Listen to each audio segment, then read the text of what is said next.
Hey everybody, welcome to Always Bored Never Boring. Today I'm going to be painting Cleona Zeitengale from Warhammer Quest Cursed City, and I am going to be using Army Painter Speedpaints. This is actually part of a series where I have challenged myself with painting all of the miniatures from Warhammer Quest Cursed City using Army Painter Speedpaints, and technically I have failed in that challenge, and this video is probably the culmination in that failure, which you will see as we progress through the video. But before we get into it, I did just want to say, if you are new to the channel, you may think that I do all of my painting with Army Painter Speedpaints because of this series, but this is a one-off. Normally I use traditional painting methods, and once I'm finished with Warhammer Quest Cursed City, I will be going back to more traditional painting videos. After this video, there are just 2 more left in the Warhammer Quest Cursed City series. But having said that, let's start painting Cleona Zeitengale and we can see how badly I mess her up with speed paints.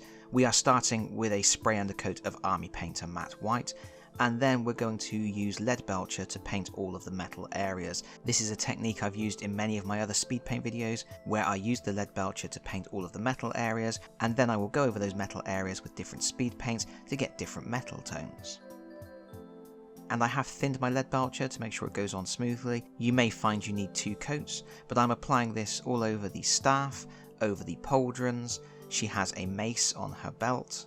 She has some insignias on her headdress and the top of her cloak, and also she has some stilettos on the front of her belt, and all of those will get a coat of lead belcher too.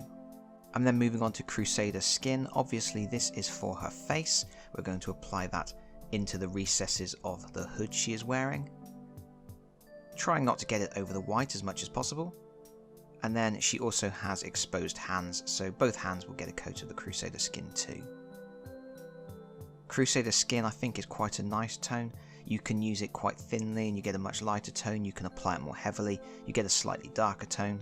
I do think it would be nice for Army Painter to introduce a really dark skin tone that you can use right out of the bottle without having to mix it. Maybe they will do that in the future. And then we're moving on to hardened leather, one of my favourite speed paints. This is going to go over her wristbands. I'm going to use it on her belt, her little satchel, the bandolier that holds her stilettos, the harness for her mace, and also I'm going to use it over some of the metallic areas. I'm going to put it over the top of her staff. I'm also going to put it on her pauldrons and the little insignias on her headdress. And the result we will get here is a quite dark coppery colour, a really rich metallic brown.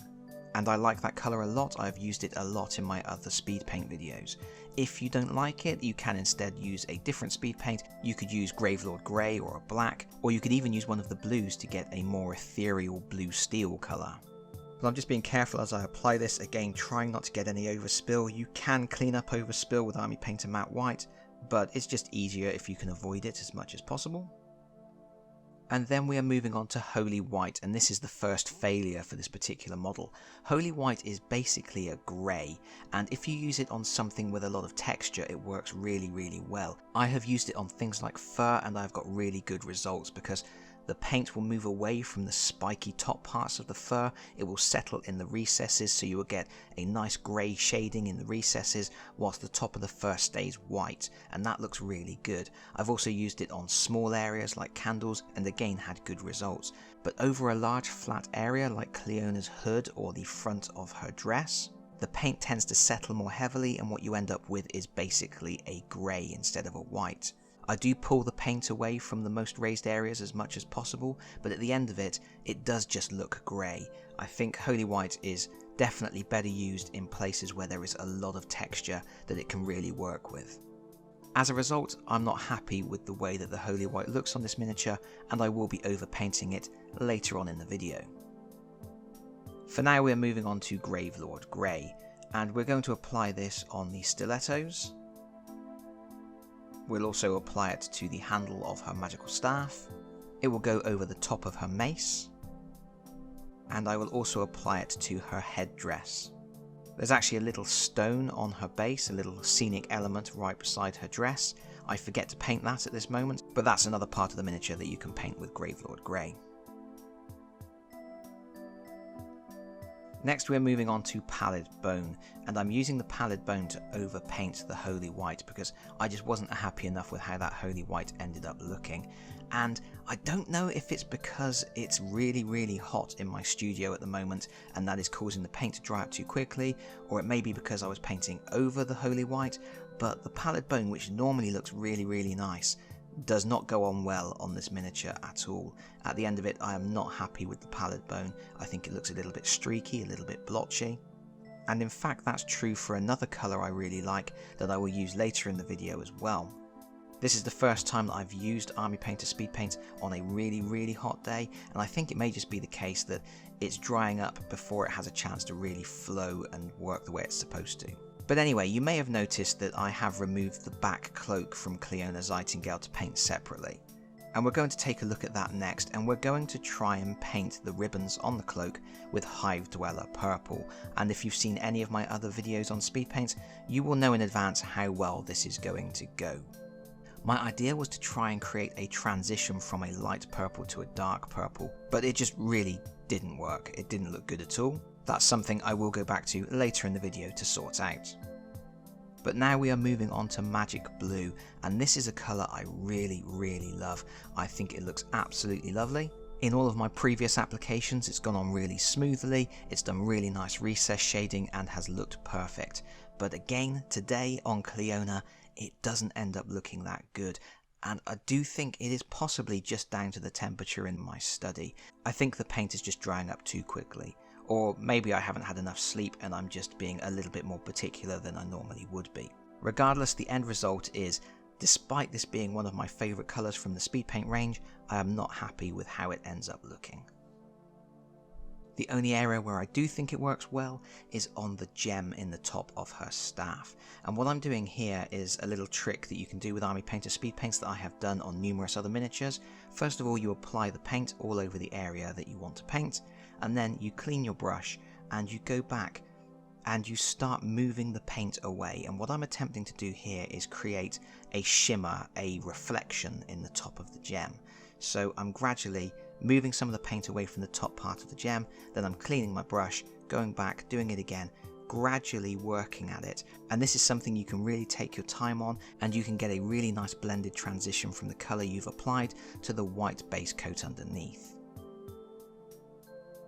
Just keep going back, keep wiping the paint away until you get to a point where you are happy. And I do think this looks quite nice. And in fact, it's probably the best part of this painted miniature, because at this point we have finished with our speed paints, and as I have said throughout this video, I was not happy with the results at all. I like the staff. As always, the hardened leather has come out really nicely, and I do like the gem in the top of the staff. But I think all of the Pallid Bone has come out looking blotchy and horrible, and the dress just isn't as clean a finish as I would like. It's certainly fine to use, it's tabletop quality, but this is one of my favourite characters from Warhammer Quest Cursed City, and I am not prepared to leave her in this particular state. And the less said about her ribbon cloak, the better, because that really does look horrible. So what we're going to do now is we are going to paint up the base for her. I'm going to hit her with a spray of matte varnish, and then I'm going to head to my Citadel acrylic paints to take her from something I'm not happy with to one of the miniatures that I am most happy with from the set. First of all, we're going to try and deal with this cloak by using Drakenhof Nightshade and painting all over that purple. And my idea now is to make it less of a purple ribbon and more of a blue ribbon, but transitioning into a dark pink. And while that wash is drying, I'm going to use some Screaming Skull mixed with some Lamian Medium to layer up all of the Pallid Bone areas.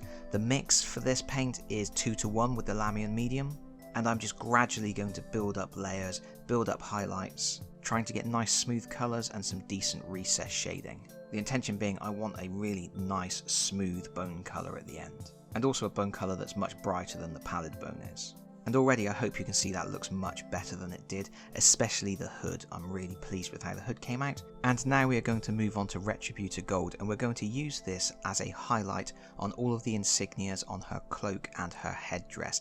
I didn't think the insignias came out as cleanly and clearly as I would like using the Army Painter Speedpaints, so this is just a top highlight. All of the recess shading is going to stay from the Army Painter Speedpaints, but we're just going to brighten it up and clean it up. And we're going to do the same with lead belcher just on the stilettos on the front of the miniature, just to brighten them up ever so slightly and just make the whole miniature look a little bit cleaner than it did.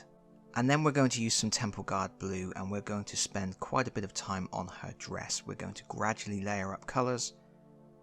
We've thinned this paint down again with Lamium Medium, about 2:1 on the mix.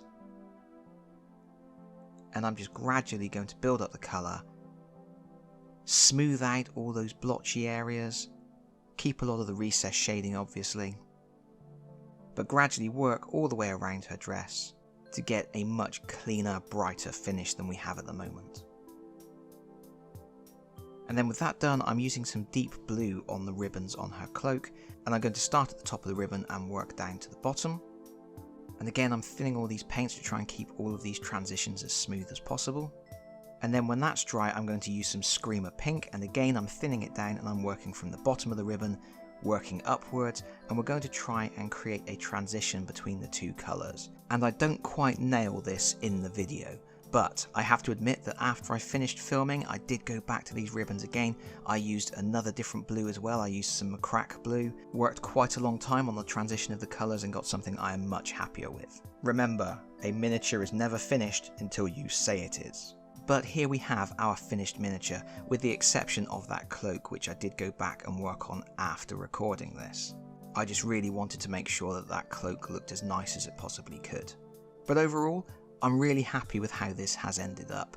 Obviously, I had to do a lot of work after the speed painting, but I really wasn't happy with how the speed paint worked on this miniature, and I really wanted to get something that I was much happier with, and I am really happy with this end result. And it's turned out the last few videos I've done on speed paints, I've ended up having to do quite a bit of work after the speed paints have gone on to make sure I'm happy with the final result. I don't know if that's just because I'm working on the heroes now, so I'm being more particular, or whether there's been a change in the temperature which is making the speed paints not work in the same way they were earlier on in the series, or whether I'm just getting a bit fed up using them, because it has to be said, when using speed paints you do get quick results, but they're not the most fun to use. I definitely prefer painting with traditional methods.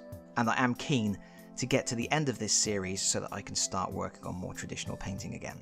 Regardless, I hope you have found this video interesting for whatever reason, and if you have liked the video, please consider pressing the like button. If you really liked the video, please consider subscribing if you don't already do so, and hopefully I will see you all again very soon. Bye bye everyone, bye bye.